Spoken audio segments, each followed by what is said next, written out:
ถวายความเคารพพระมหาเถรานุเถระครูบาสังฆเจ้าทั้งหลายจุตนจุองค์เจริญสุขเจริญธรรมท่านสาธุชนพุทธบริษัททั้งหลายที่ได้สดับรับฟังธรรมะต่างสถานีวิทยุวัดฝ่ายหินมหาวิทยาลัยเชียงใหม่ในคลื่น FM 104.50 เมกะเฮิรตซ์ทุกท่านทุกคนวันนี้มาพบกันเมื่อค่ำยามเย็นในรายการเสียงธรรมพระธรรมจาริกวัดสลีโสดาพระอารามหลวงโดยอัตมาภาพท่านพระครูปัญญาสังฆการผู้ช่วยเจ้าอาวาสวัดสลีโสดาพระอารามหลวงเป็นตัวแทนคณะสงฆ์คณะพระธรรมจาริกได้นำเอาสาระธรรมและกิจกรรมการเผยแผ่งานพระพุทธศาสนามาฝากมาปันพี่น้องศรัทธาได้รับรู้รับทราบในกิจกรรมเป็นสาธารณะในทางพระพุทธศาสนาเพื่อเผยแผ่งานที่ได้ทำให้กับพี่น้องท่านทั้งหลายได้อนุโมทนาร่วมบุญกุศลด้วยกันวันนี้อาตมาภาพ จะได้นำเอาพระธรรมเทศนาเรื่องของปฐมสมโพธิปฐมสัมโพธิอันเป็นพรรณนาโวหารในล้านนาไทยซึ่งทำปฐมสมโพธิหรือว่าปฐมสัมโพธินั่นก็เป็นเรื่องการตรัสรู้ครั้งแรกขององค์สมเด็จพระสัมมาสัมพุทธเจ้ามีคำว่าปฐมรวมกับคำว่าสมโพธิเป็นปฐมสมโพธิเป็นภาษาบาลีก็มีความหมายในการตรัสรู้เป็นครั้งแรกขององค์สมเด็จพระสัมมาสัมพุทธเจ้าพุทธองค์พระพุทธเจ้าทุกพระองค์ได้ตรัสรู้เป็นครั้งเดียวบ่มีครั้งที่สองบ่มีครั้งหลังตามมาดังนั้นคำว่าปฐมสมโพธิก็เป็นคำพีว่าด้วยประวัติของพระพุทธเจ้า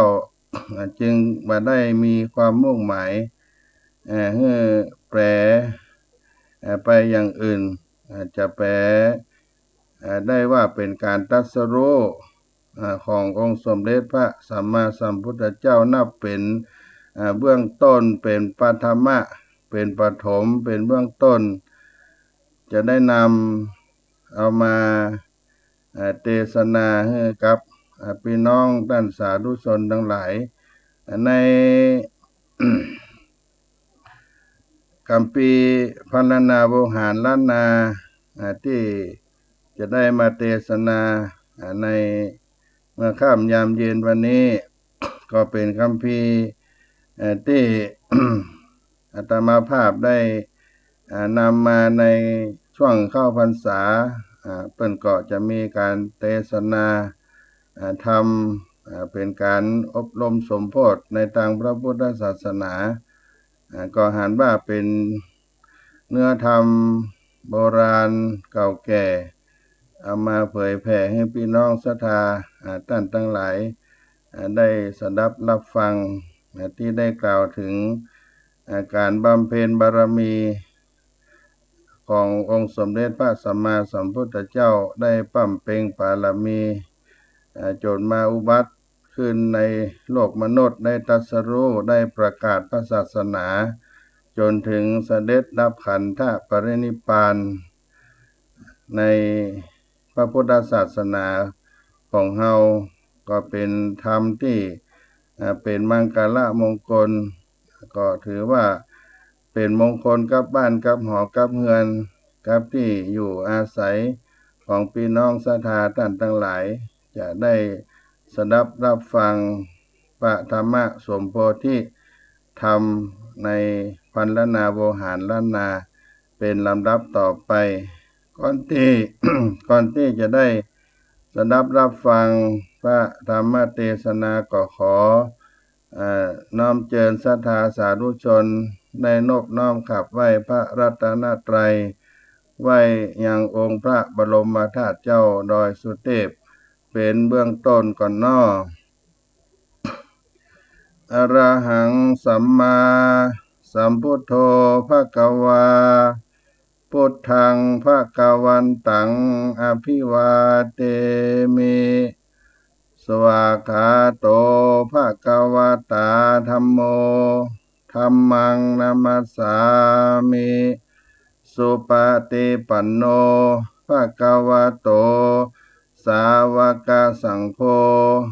สังฆังนะมามิอันธรรมยังพุทธัสสะภควโตปุพพาคณมะการังกโรมาเสนะโมตัสสะภควโตอะระหะโตสัมมาสัมพุทธัสสะนะโมตัสสะภควโตอะระหะโตสัมมาสัมพุทธัสสะนะโมตัสสะภควโต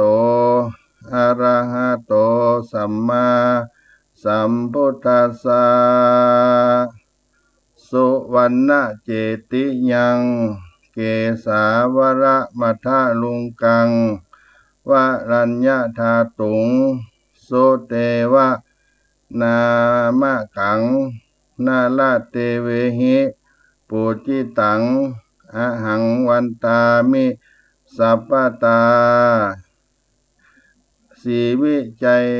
จนะมหาเทโลสัพพลาโภ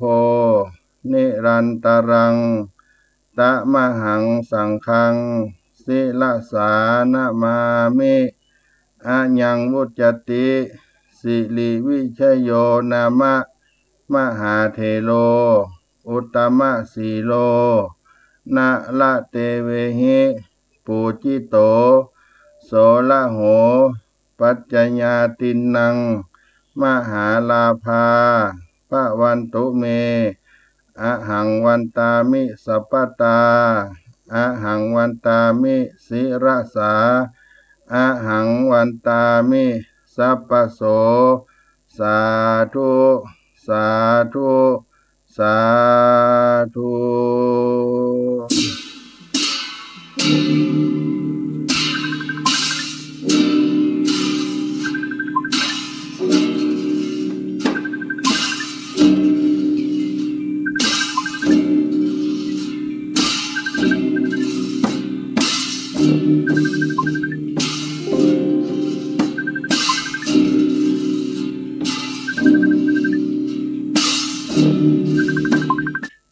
พรหม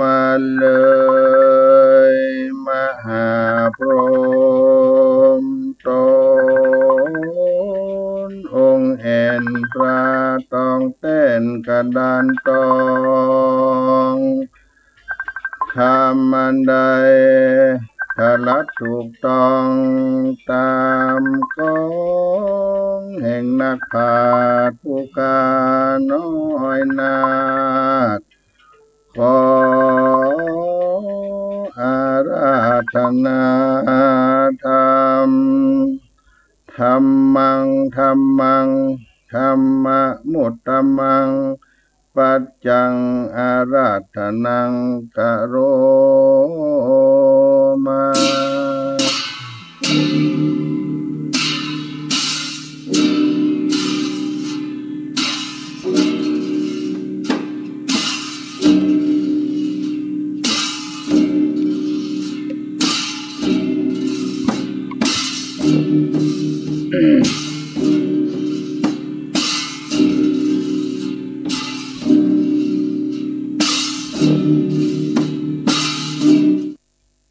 นะโม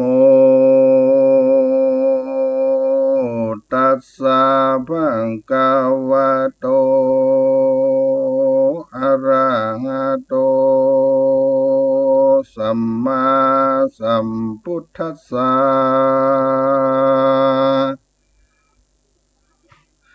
อาหังวันตามิสิระสาพุทธกุณังธัมม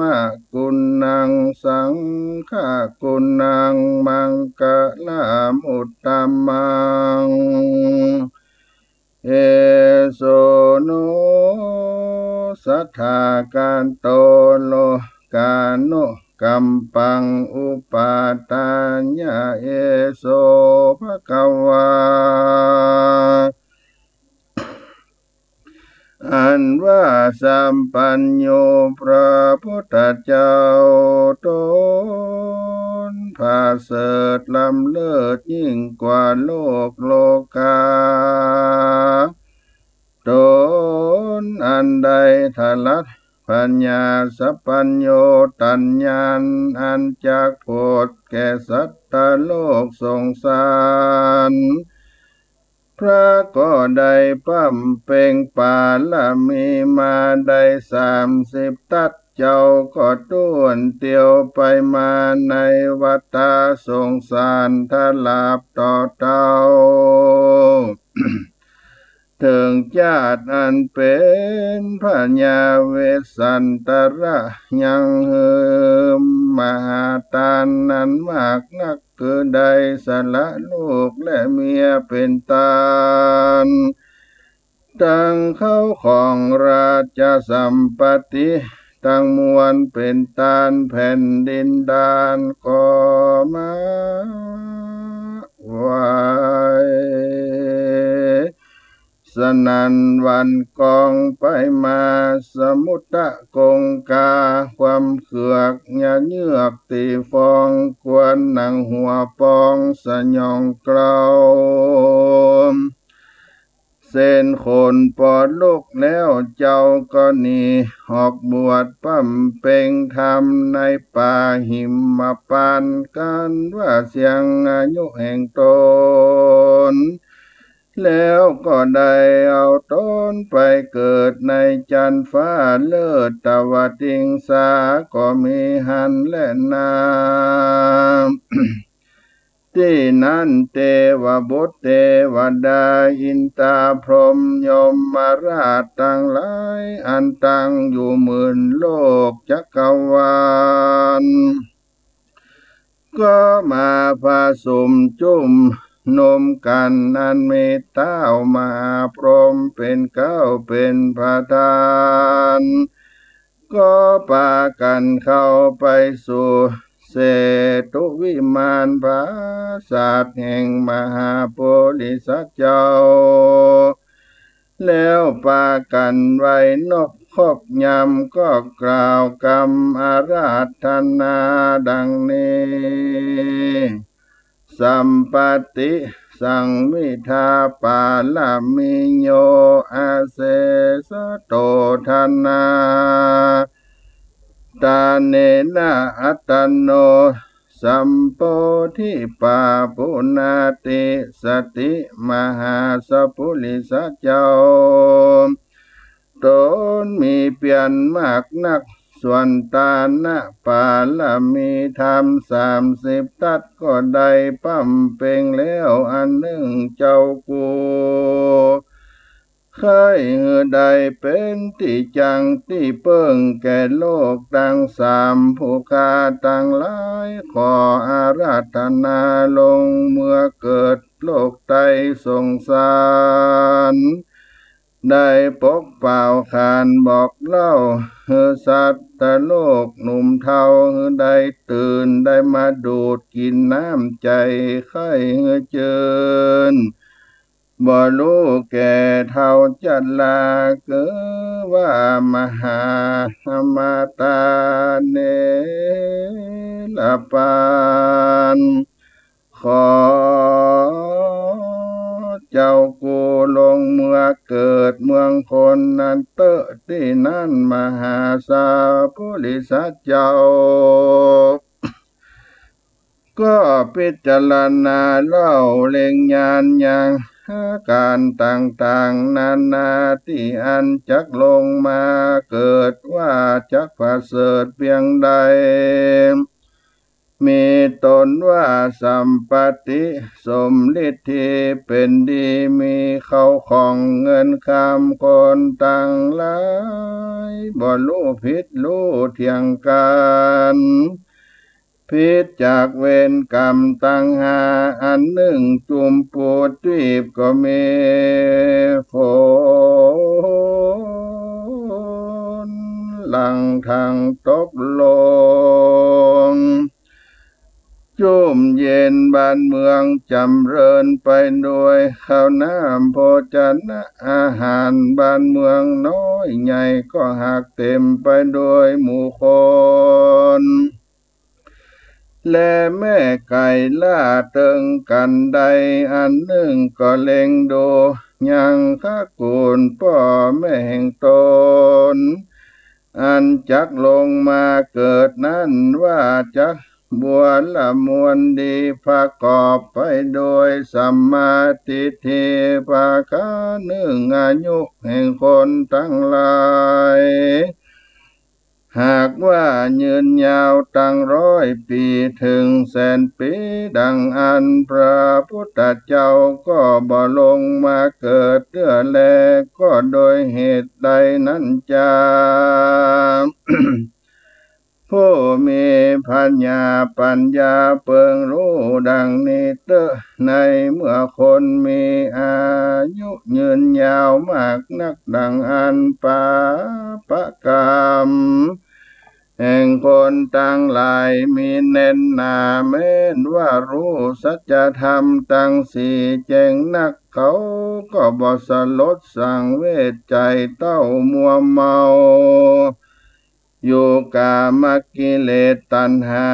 เหตุจราปัญญาทิมรณาบ่ภากฏแก่คนตั้งหลายเตื้อเพื่ออันแลแม้นว่าพระพุทธเจ้าจักสำแดงยังอริยสัจธรรมตั้งสี่ดังอันเขาก็บ่เข้าใจยังสงสัยว่าอันใดเป็นอนิจจังอันใดเป็นทุกขังอันใดเป็นอนัตตานันจาเหตุว่าอายุเขายืนยาวบ่รู้แก่เท่ารู้จลาทุกขังก็บ่ภากฏแก่เขาสักเตื้อเพื่ออันแลเหตุดังอันพระพุทธเจ้าจักลงมาเกิดจริงเล็งดูอาการต่างๆและใดเล็งดูอย่างแม่แห่งตนกันว่าลงมาเอาปฏิสนธิกำเนิดได้10 เดือนบัวละมวลแล้วกันว่าพาสูตรออกมาได้7 วันผู้เป็นแม่แห่งตนก็จักตายไปดังอันแลพระพุทธเจ้าก็ได้รู้อาการแม่ตนแล้วได้รู้สภาวะธรรม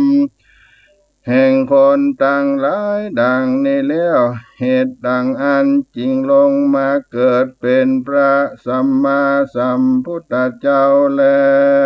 วกันว่าพิจารณาได้รู้อาการต่างๆดังนี้แล้วจริงรับกรรมปฏิญาณแห่งเทพไทยทั้งหลายที่นั่นเทพไทยทั้งหลายรู้ว่าเจ้ารับกรรมมาลาธนาแล้วก็พากันอำลาคืนสู่ยังที่อยู่แห่งภัยมันก็มีหันและนาตีนั้นมหาสัจเจ้าก็จุติจากจันฟ้าลงมาสู่โลกลาเมืองคนเอาปฏิสนธิกำเนิดในต้องนางผู้พาเสดสลีมหามายาอากา ลาเทวีแห่งพญาสลิสุโธธนะมหาราชาก็มีวันนั้นแล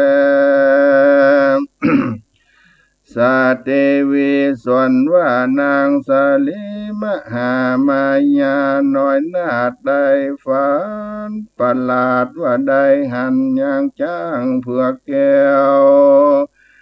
การนางได้ถ้าลงกับพระแล้วได้10 เดือนก็ได้พา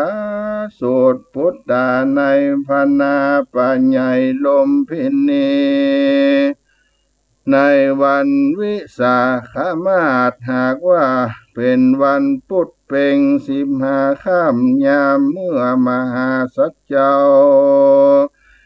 เกิดนั้นมีเทวบุตรเทวดาอินตาพรหมยมราชทั้งหลายก็มาไหว้นกคบยำปูจาเฝ้ารักษาอยู่บาขาที่นั้นพระญาสลีสุโธธนาผู้เป็นป้อฮือก็ฮือหมอโหราจารย์ใส่ชื่อนามขานมหาสัจเจ้าว่าสิทธัตถกุมารก็มีหันแลลำดับนั้นไปนาเทวบุตรเทวดาอินตาพรหมยมราชทั้งหลายก็มาไหว้นกพบยำปูจาเฝ้ารักษาอยู่บาขาที่นั้น อันว่าเจ้า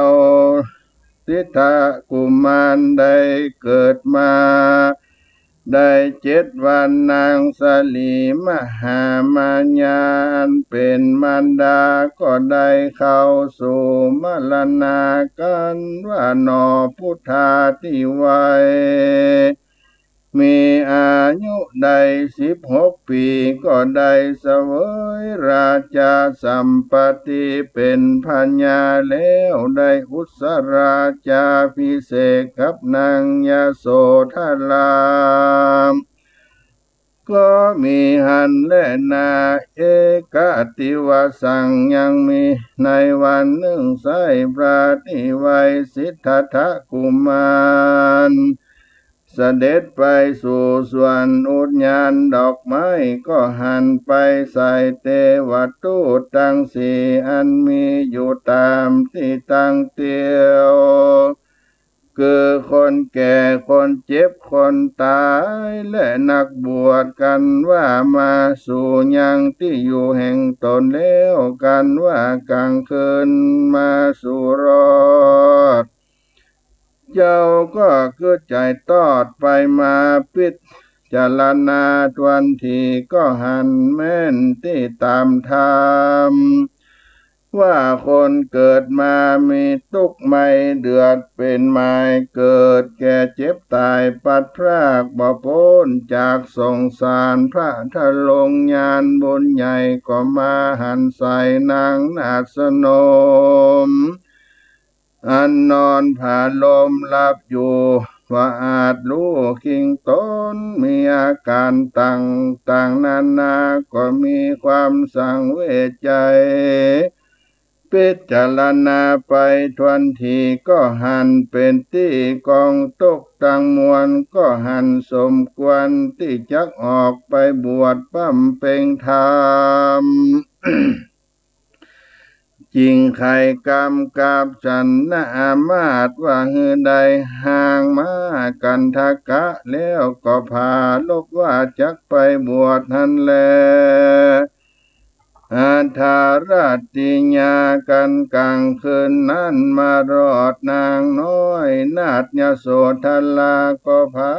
สูตรพุทธานอนเนา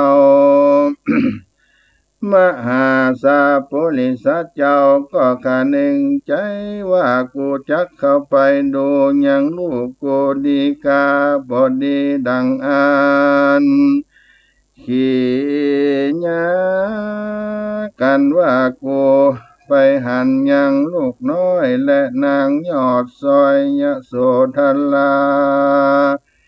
ก็เต้าเอาเชือกมาผูกคอดังเอาปอ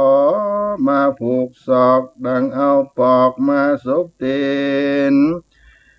ขีญาอันจักไปบวชนั่นก็หากว่ายากนักหนาอุปมาดังลาหูมากังบังบนพระจันทร์อันแจ้งไปทั่วโลกาและจักมืดไปแลอุปมาก็เป็นดังอันแลกันว่ารัตติญาคอนรุ่งเจ้าก็มุ่งขึ้นขี่ม้าตัวอาจมีชันนะอามาตโดยไปถึงแม่น้ำใสแม่กวางมีชื่ออ้างว่าอโนมานาติก็ปงพระโมลีเธอผนวดเป็นราศีอยู่ป่าอรัญญาก็มีหันแลนาอันหนึ่งมหาสัตว์เจ้าก็ได้ฝันว่ามีนอนหัวดำเป็นหมู่มาไต่ตีนอยู่ญาญาฝันว่ามีนกพาพาบินมาตั้งติสาตั้งสีมาอยู่ที่จิมไกลนกน้อมไว้แล้วก็กลับกลายเป็นข่าวไปเจ้าก็ขานิ่งในเกิดลอดถึงกำฝันว่ากูมาบวชนี้จักได้เป็นพระแต่เลือบ่แต่นั้นจ้าที่นั่นมหาสัตว์เจ้าก็ได้ปั้มเป่งตกกรากิริยาได้6 วรรษาและยามนั้นนางสุจันดาได้นำเอาเข้ามาทุปัญญาตมาถวายเป็นทานในวันออก15 ค่ำเดือนวิสาขาเจ้าก็ได้ฉันเข้ามาทุปัญญาตแล้วก็สัจจะอธิษฐานลอยทะไหลคำลงสู่แม่น้ำเนรัญชลาวะโกมาปั้มเป่งออกบวชถือผนวดปางนี้กันว่าจักได้เป็นพระพุทธเจ้าดังอันว่าตะไลคำใบนี้จุงได้ไหลขึ้นไปตามกระแสน้ำแด่เตอะว่าอันแล้วก็เอาทะไลคำใบนั้นลอยลงไปในแม่น้ำเนรัญชลาอันทะไลคำนั้นนาก็ไหลทวนขึ้นน้ำไปหันแลอาทาในกาลานั้นเล่ามหาสัตว์เจ้าก็หากได้ดูแล้วว่าตนจักได้เป็นพระพุทธเจ้าแต่ดังอันเจ้าก็เสด็จไปสู่ยังที่อยู่ต้นไม้สลีมหาโพธิมีกิ่งการสาขางามมากนักเจ้าก็เข้าไปนั่งปืนห่มไม้หันแลที่นั่นเทวบุตรเทวดาอินตาพรหมโยมมาราชคุดนากุมพันกันทัปปาญาคาตั้งหลายก็เอาดอกไม้กันทะของหอมมาปูจามหาสัตว์เจ้ามากนักแลที่นั่นยังมีพราหมณ์ผู้หนึ่งชื่อว่าโสธิยาพราหมณ์ก็ได้นำเอาคาเขียว8 กำมือถวายเป็นทานพระทาลงญาณก็รับเอาคาเขียวแล้วก็เอาปูนั่งก็ได้กลายเป็นรัตนบัลลังก์แท่นแก้วสูงได้8 ศอกออกมารับมหาสัตว์เจ้าแล้วมหาสัตว์เจ้าก็นั่งไหว้นาไปหนวันออกเจ้าก็มาพิจารณาถึงปัจจเวคขณญาณนั้นเป็นโบราณจารีตแห่งพระพุทธเจ้าอันจักมาทลัดหูเป็นพระสัมมาสัมพุทธเจ้า แต่อดีตาก่อนก็มีหันแลทักษมิงคันเนในขณะนั้นยังมีเสนามานบับใบผู้หนึ่งมันอยู่บนอากาศมันหันมาหาสัตว์เจ้าออกมาบวชมันก็ไม่โคดเครื่องขีก็ไขว่าตีเอินกล่าวว่าโดราเจ้าสิทธัตถะกุมารท่านอย่าได้ไปบวชเตอะก็ยังแถมเจ็ดไปนาเจ้าแหมทัดก็ยังแถม7 วันไปนาเจ้าก็จักได้เป็นพระเจ้าฟ้าจักรวรรดิราชาที่นั่นมหาสัตว์เจ้าก็บ่รับเอากรรมแห่งมันอันนั้นสักอันเต้าว่ายินดีซึ่งอันจักไปบวชอยู่สิ่งเดียวแลส่วนพระญามารผู้ใจหันบาปไปนั้นมันก็ไปโดยตามมหาสัตว์เจ้าอยู่หันใจเมื่อมหาสัตว์เจ้ากระทำเปลี่ยนได้6 วรรษเสนามานมันอยู่เฝ้าเมินนานก็เบื่อหน่ายก็หนีขึ้นสู่ยังที่อยู่แห่งมันก็มีหันแลกันว่าพญามารหนีไปบ่นานเท่าใดมันก็มีใจลำเปิงถึงมหาสัตว์เจ้าว่าสิทธัตถะกุมารนี่ไปบวชว่าฮือได้เป็นพระพุทธเจ้าวันนั้นกูก็ไปตัวตามได้6 วรรษนานนักพอเบื่อหน่ายก็บ่ได้ทะลักปัญญาสักเตื้อแล้วว่าบัดนี้จักเป็นสันได้จามกันมันคะนิ่งใจสนั้นแล้วจิ้งรีบมาหายังพระพุทธเจ้ามันก็ได้รู้หันยังมหาสัจเจ้าได้ตรัสรู้แล้วนั่งอยู่เหนือเต้นแก้วปัลลังการเสนามานก็กล่าวว่าโดลาสิทธัตถะอันว่าเต้นแก้วอันนี้ก็หากว่าบ่ใจเป็นของดีวิเศษแต่อันใดต้านจงหนีไปเลี้ยวปันรีบเตอะต้านบ่ควรล่วงอำนาจแห่งตนกูได้และอันว่าเต้นเกี่ยวอันนี้นะก็ควรแก่พญาเจ้ากูตนเดียวท่านอย่ามานั่งอยู่เตอะที่นั่นมหาสัจเจ้าก็บอกปากบอกจาก็เต้านั่งอยู่ตามปกติหันแลที่นั่นเสนามานผู้ใจหันบับใบก็ยินโคดไม่โกธามันก็สัญญาเป่าร้องสนั่นก้องแผ่นดินดานว่า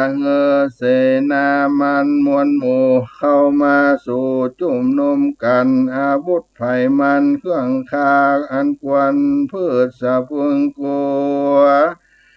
เป็นอันมากนักพญามันนำนาเสนากว่าตำหลังเป็นขบวนยาวได้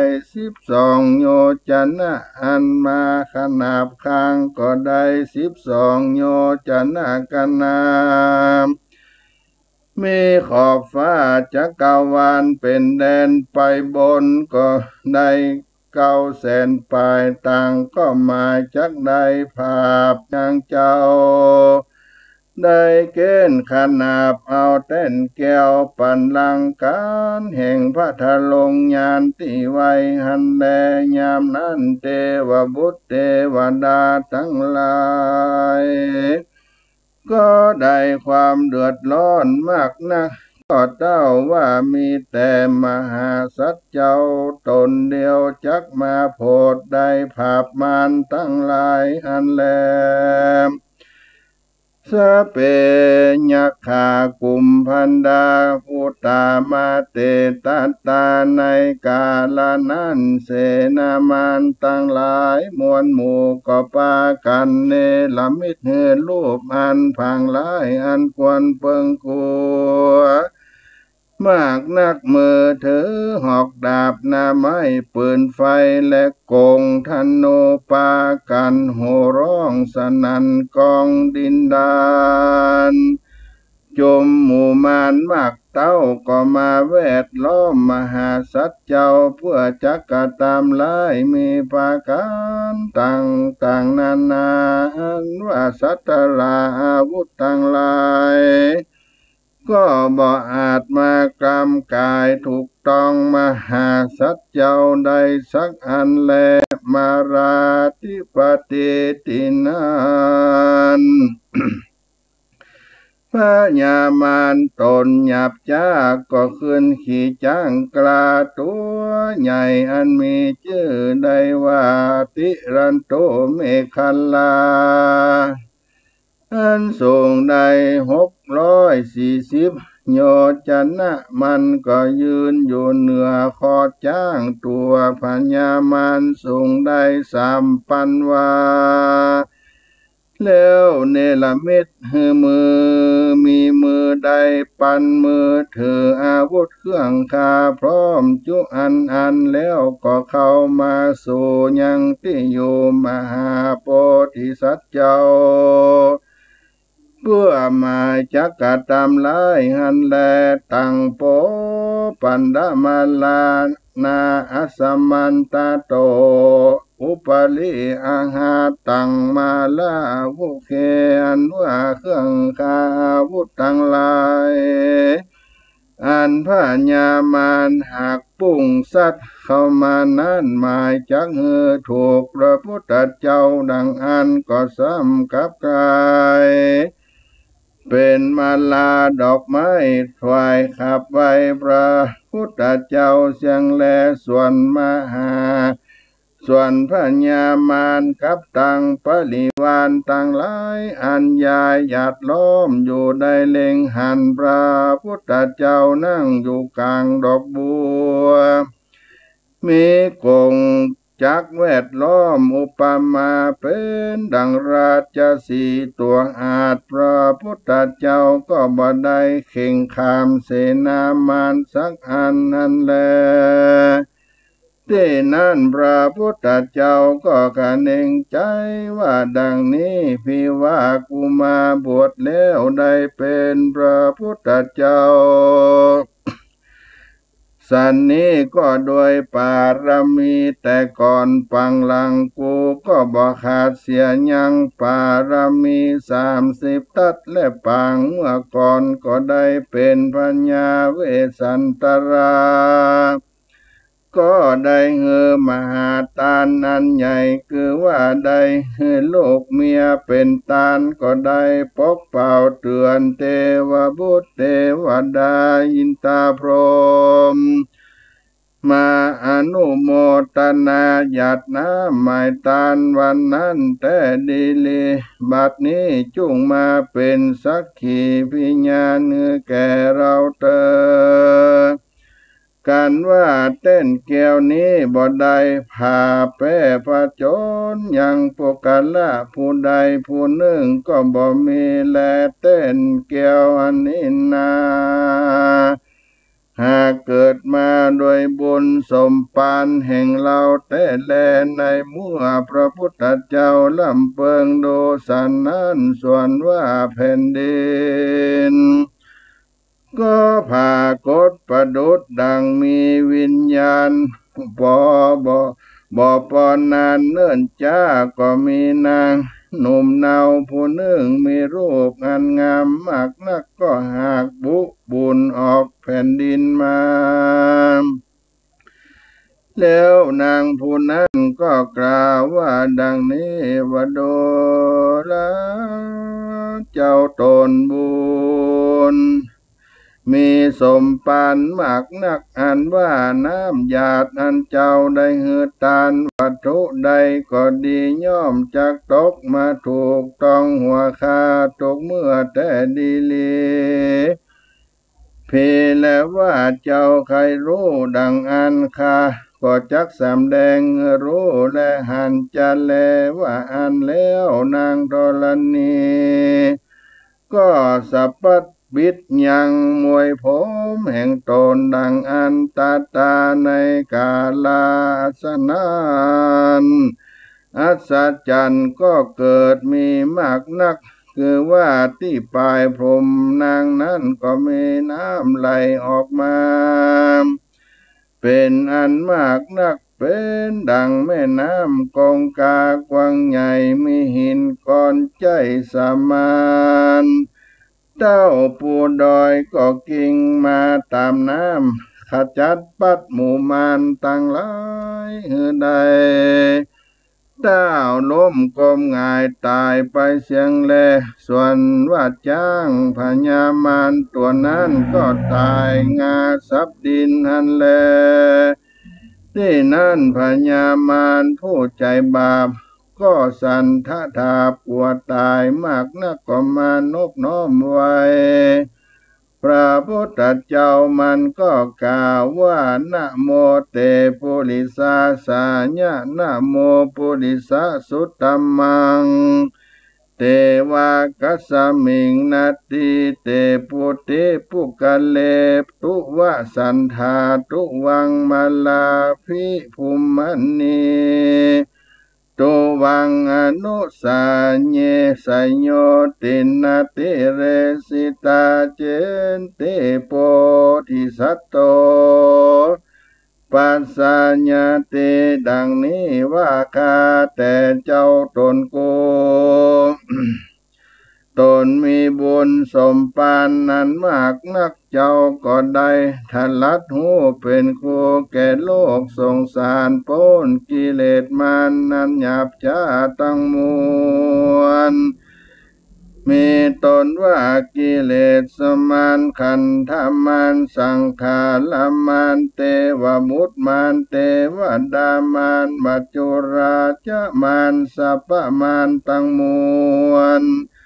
เจ้าก็ผ่าแพ้แล้วดีลีเจ้าก็ได้ข้ามล่วงพ้นแม่น้ำแลนอันใหญ่และน้ำมีตนว่ากามาโลกโอคาติทีโอกาคาอาวิจาโอคาตั้งหลายเสียงจุอันแลแล้วพญามารตั้งหลายพร้อมโดยปริวารเสนาอามาตย์ก็ปากันไว้นกคบยำพระพุทธเจ้าแล้วก็อำลาคืนสู่ยังที่อยู่ภัยมันก็มีหันและนาตัสสมิงคันเนในขณะนั้นเล่าพญามารบาปเศร้านี่ไปดังอันลังเสโยอันว่ารัศมีแห่งพระพุทธเจ้าก็รุ่งเรืองมากนักเป็นดังคงจักแก้วมีวันณะแดงงามไปทั่วโลกไตเมืองพลลอดไปบนขอบฟ้าจักรวาลไข่โจติก็มีหันแลที่นั่นเทวบุตรเทวดาหินตาพรหมตั้งหลายก็พกเป่าเตือนกันมวลหมู่เข้ามาสู่พระสัทธาเอาของปูจามีตนว่าจอดตรงดอกไม้ของหอมน้ำมันติบน้อมนำมาสักการะปูจามหาสัจเจ้าแล้วก็กล่าวพร้อมกันว่าใจยะมังคลาใจโยมังรังหังโหติพุทธเกกัญญังสวัสสติใจโย บัดนี้มหาสาปุริสัตเจ้าก็ได้พาไปแล้วยังหมู่มารสาปะมารมวลหมู่ก็ป้ายการแก่พระพุทธเจ้าแล้วแลที่นั้นเต้ามหาพรหมก็ถือเอาชัดมากังพระพุทธเจ้าอินตาเทวดาทั้งหลายก็ปากันเป่าหอยสังและดีดปินปูจาคุณพระพุทธเจ้าหันแลบ่เต้าแต่นั้นเต้าจะโลจะตุโลกปาละราชาทั้งสี่ก็ถือเอาดาบสลีกันใจเฝ้าอยู่ติสาทั้งสี่แล้วเทวดาทั้งหลายอันอยู่หมื่นโลกจักรวาลโลกธาตุทั้งมวลก็จวนกันมาจุ่มนุมเล่นมโหรสพตุลิญานนเทต่างๆนานาตั้งแต่พื้นดินทลาบถึงพรหมโลกพ้นแลมกาตามดังนี้อยู่บ่ขาดสายก็มีวันนั้นแลนาในเมื่อพระพุทธเจ้า ได้พาไปแล้วยังหมู่มารพาทะลงญาณก็เกิดขวาดรู้ยังปุเพนิวาสานุสติญาณคือว่าจักใดยังพระญารู้ยังชาติอันใดเกิดมานั้นทัดนั้นในปัจฉิมยามก็ได้รู้แล้วตั้งแต่แรกเกิดตลาบต่อเต้าเถิงได้เต้นแก้วทะเลทะญาอันเป็นที่สุดที่ซ้อยและได้โปร่งลงพระญาอันในการปัจจญาตั้งหลาย16เป็นอาจินแห่งพระพุทธเจ้าตั้งหลายนั่นแลได้ละนึกอนุโลมมีตนว่าอวิชชาจัลลามรณะได้ลำเปิงหันยังปฏิสมุตตัญญาแล้วเข้าไปสู่สัมมาปฏิโสมากกว่า100 โกฏก็นั่งอยู่มันคงแดแล้วก็ลุกจากที่นั่งไปยืนอยู่ที่หนึ่งเจ้าก็เล็งดูยังเต้นแก้วโดยตาอันบ่พับเสียง7 วันก็มีแลในฐานะที่นั่นจริงได้ว่า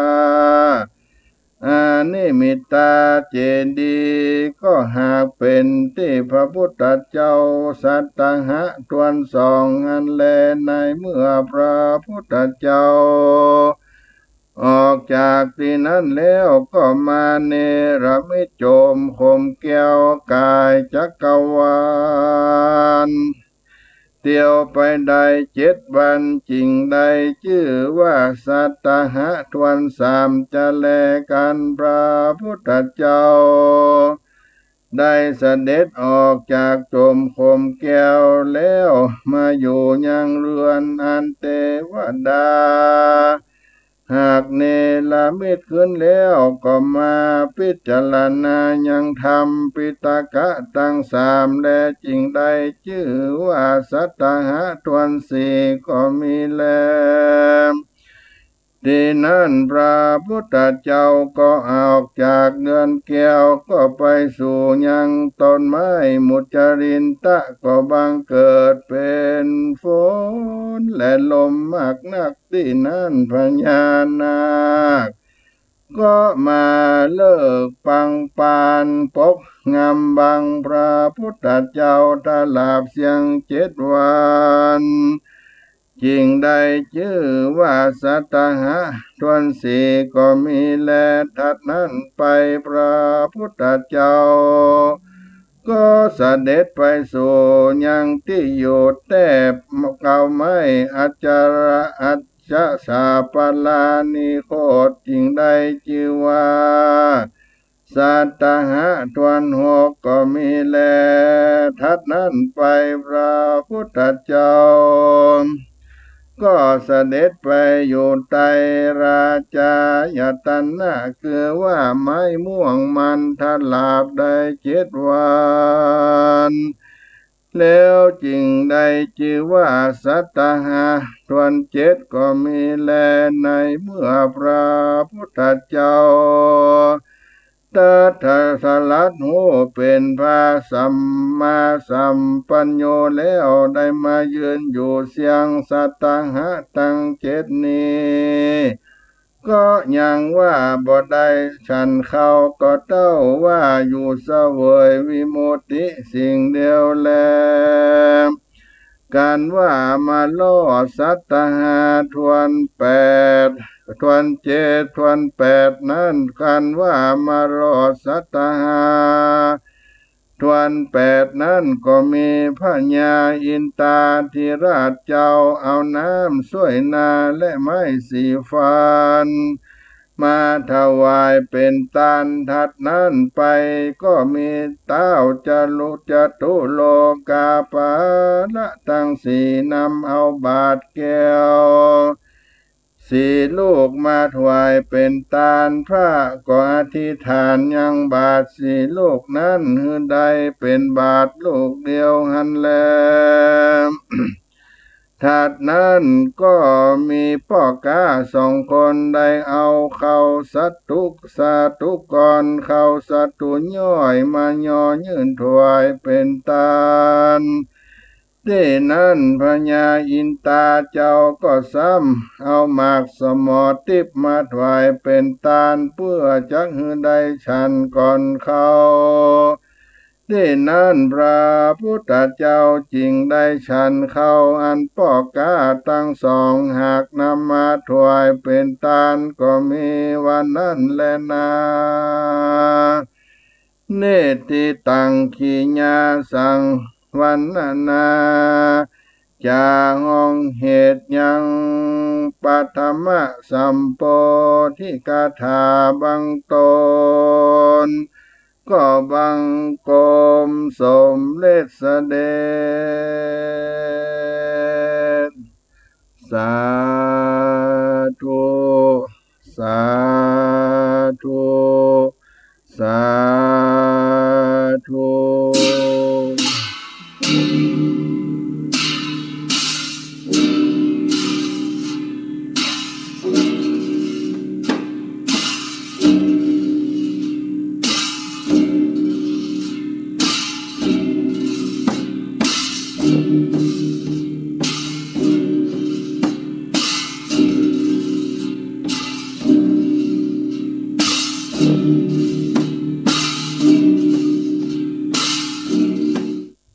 มหามูลศรัทธาญาติโยมท่านสาธุชนทั้งหลายวันนี้อาตมาภาพได้นำเอาธรรมมังคละอันเป็นมงคลปะธรรมสมโพธิคาถาได้มาเทศนาเป็นมังคละให้กับมหามูลศรัทธาท่านผู้ฟังทั้งหลายในเบื้องต้นก็ได้จบลงไปเพียงเท่านี้ก่อนในวันพรุ่งนี้จะได้นำมาต่อคือเสียงเพราะว่าปฐมสัมโพธิคาถานี้มีเนื้อหายาวพอสมควรที่ได้กล่าวไว้ว่าเป็นปฐมเบื้องต้นที่องค์สมเด็จพระสัมมาสัมพุทธเจ้าได้ตรัสรู้ธรรมได้เสด็จออกผนวดตรัสรู้ธรรมปั้มเพ็งปารมีได้ตรัสปัญญาเป็นพระสัมมาสัมพุทธเจ้าในเนื้อหาวันนี้ก็ได้ถึงตอนนี้ก่อนในวันพรุ่งนี้ก็จะได้นำมาเทศนาในบั้งปลายไปสืบต่อไปจนปริโยสารในสัมโพธิกถาอันเป็นเนื้อธรรมที่กล่าวด้วยประวัติของพระพุทธเจ้าที่ได้ตรัสรู้เป็นอนุตตรสัมมาสัมโพธิญาณเป็นการตรัสรู้ปฐมเบื้องต้น ในวาระพระพุทธศาสนาวันนี้เวลาเสียงธรรมพระธรรมจาริกก็หมดเวลาลงไปก้อยพระก้อยพบกับกันใหม่กับอัตมาภาพท่านพระครูปัญญาสังฆการผู้ช่วยเจ้าวาดวัดสลีโสดาได้มาเทศนาธรรมในสถานีวิทยุวัดฝ่ายหินคลื่น FM 104.50 เมกะเฮิรตซ์สถานีวิทยุวัดฝ่ายหินมหาวิทยาลัยเชียงใหม่และในเฟซบุ๊กในไลน์ท่านพระครูปัญญาสังฆการก็ขอความสุขสุขดีจงมีแก่ท่านทั้งหลายในวันนี้เมื่อค่ำยามเย็นวันนี้ขอให้ท่านทั้งหลายอยู่เย็นเป็นสุขกันทั่วหน้าจัตตาโลธรรมาวัฏันติอายุวันโนสุขังปะลัง